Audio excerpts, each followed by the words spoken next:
Meyiwa murder trial has been postponed to the 12th of June for further hearing.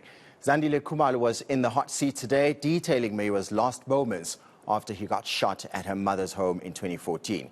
eNCA reporter Moloko Moloto has been in court following proceedings. Let's cross to him now for the latest. Moloko, can you walk us through Zandile's version of events? Hello, William Lehong. Well, another busy day for witness number one, Zandile Khumalo, in the office. Of course, it started with the narration, the continued narration of what transpired on the day since Meyiwa was gunned down inside her mother's home in Vosloorus. You would recall that actually it was Thokozisi Twala, another witness who finished his testimony last week, who was also present in the house, who last week told the court that it was part of his general testimony was that Senzo Meyiwa, when he was gunned down, he indicated that there were two men inside the house. The first one was the short man, who was the gunman, and the second intruder, he said, happened to be a taller man who was holding a knife or something that looked like a sharp object. But today, Zandie Khumalo, who was also present inside the house, indicated that indeed she also saw the man who was a bit shorter holding a gun. But when she was asked as to what she saw in terms of what the other intruder was holding, she said, "I did not see anything in his possession." So that was more like a contradiction in terms of what the two described in terms of what the other taller intruder. And another important thing is that you would recall yesterday that Zandie Khumalo pointed at accused number one in the dock and said that this is one of the men who were in the house. But when it came to the, when she was asked about the man who was holding the gun, because this accused number one, it would appear that he's the one who was not holding the gun. Now, Zandie Khumalo indicated that she does not see among the 5 accused men who are standing in the dock the gunman. In other words, she believes that the gunman is not among those who are in the dock. So those are some of the things that she spoke about as she was testifying. Of course, she also spoke about the fact that there was a point where she had to leave the house and she went into after the shooting, she went into the house of the neighbor, and it was when she actually reported that Senzo has been shot, asking the neighbor, who happened to be the friend as well of her mother. But we also learned, William, that Zandie indicated that she did not manage herself to call either the police or the ambulances after Senzo was shot, and she still had her cell phone. She says it was because she was in shock, and as a result she was even unable to dial 10111, that is the SAPS call center number. We also know that Thokozisi Twala, he told the court that he also did not call the police after he managed to escape or get out of the house. So 2 people have said that they did not call the police. We also heard during the testimony of Thokozisi Twala, when the defense lawyers were asking him, because we heard that Longwe Twala, the ex-boyfriend of Zandie, is the first one to escape out of the house before the shooting. And they asked Thokozisi Twala whether Longwe Twala phoned the police, and he said, "I am not sure." So we don't know whether the other 2, be it the mother of the Khumalo sisters or Kelly, either of them, we don't know if they've managed to call the police. But we heard that Kelly's phone had been taken by one of the intruders. And Moloko, we also heard her recounting just those last moments with Senzo on the way to the hospital. What can you tell us? So Zandie Khumalo tells the court that she went to the neighbor's house, the house that belongs to Meyiwa Murder, who is the friend of her mother's. And when she arrived there, she told Meyiwa that Senzo has been shot. Meyiwa was also shocked. She was hysterical. She was not able to call the police. Instead, she called her daughter, who was standing outside, and she was told that also call the police. When she learned that Senzo Meyiwa was shot, we were told, or the court was told, that the daughter of Miss Meyiwa Murder was also hysterical. She couldn't call the police. And as a result, Zandie decided to leave them, go back to her house after realizing that they were in shock as well, unable to call the police. Now, she says when she arrived at her home, she found that Senzo was being loaded into the car because the ambulance was not there. This is the car that took him to hospital. Along the way, obviously, she says she also got into the car. That is Zandie.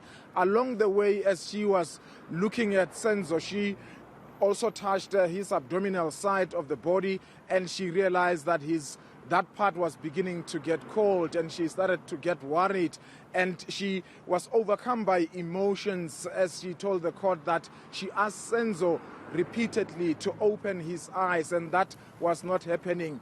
And upon their arrival in hospital, she told the court that the mother arrived because she was not in the car with them. And then she says moments later, the mother, because she was in the room that Senzo was, came out with the doctor or a nurse. She couldn't remember who was who at that time, but it was a medical practitioner, and they told them Senzo Meyiwa had died. And suddenly, Sello Chico Twala, the father of Longo Twala, arrived as well, and they told him he was shocked. And also Mandisa, who she described as the partner of Senzo Meyiwa, also arrived with a group of people, and she said they then confronted Kelly. They then insulted her and assaulted her. And earlier she told the court that before Mandisa arrived, herself, Zandie, and Kelly went into the room that Senzo's body was, and Kelly started talking to Senzo even though he was dead at the time. She can't remember exactly what she said, and Kelly, took off the earrings from Senzo's ears as well as the watch, and they left. That was when the confrontation happened. But maybe let us listen to Zandie Khumalo as she was overcome by emotions, as he was describing exactly what happened as they were still in the car. Did you see whether the deceased was bleeding or not from the wound? Ngabona khona ubopha kodwa kokungekuningi kakhulu kokungekuningi. Well, I did witness that the deceased was bleeding, albeit not profusely. But I did witness that the deceased was bleeding. And then njengoba sasilapha ngaphakathi sasilokhu sishintshana ke ukusiza ukuthi sibeke pressure embobeni le ayilapha. Now, all of us who were occupying that vehicle, we were taking turns to compress on the wound. That is where the towel was. And then uKelwa driver futhi driver egijima. Now Kelly was driving, and she was driving at a high speed. And then while samsiza kanjalo uSenzo mase sofika ngase emarobothina sebuthilong ngoba ngangimbambile ngibeka isandla futhi la ithawula lalikhona. Now we drove up to the point in the vicinity of the Botsilong. As we were driving like that, because my hand was right at that particular area where where he was bleeding. My hand was placed on that area. Ngangiphinde futhi ngimthinte nasebusweni ngithi Senzo vula amehlo, Senzo vula amehlo sesiyafika esibhedlela. And I also kept on touching his face, or perhaps shaking his face and saying that Senzo, stay alive, wake up or rather keep your eyes opened. We are just about to arrive at the hospital. Lordship, the witness is getting emotional now.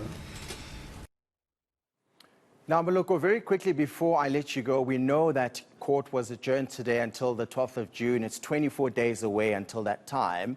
Are the pieces of the puzzle slowly starting to come together? There are so many contradictions in as far as the testimony of the witness that we've been hearing from yesterday and today being day 2.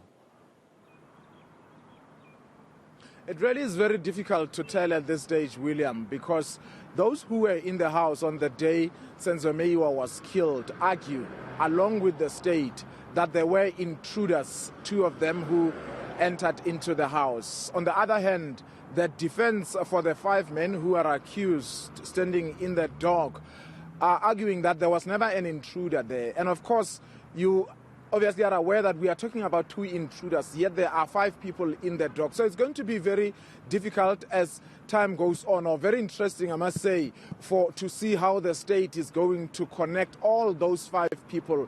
If they are saying there were 2 intruders, one of them fired the shot that killed Senzo Meyiwa, what is the role of the other 3? Of course, the court today adjourned the proceedings, as you are saying, until the 12th of June. And this was because apparently one of the counsels representing one of the accused will not be able to be available until the 12th of June. And the expectation is that Zandie Khumalo will continue with the evidence in chief that is led by the state before all the 4 defense lawyers take turns in cross-examining her. I would believe that there are many other witnesses that are on the line waiting also to be called. And my understanding is that all those who were in the house on that particular day will have to be called, including others who were not there. Moloko Moloto live to us in Johannesburg this afternoon. Thank you so much for your time. Still to come.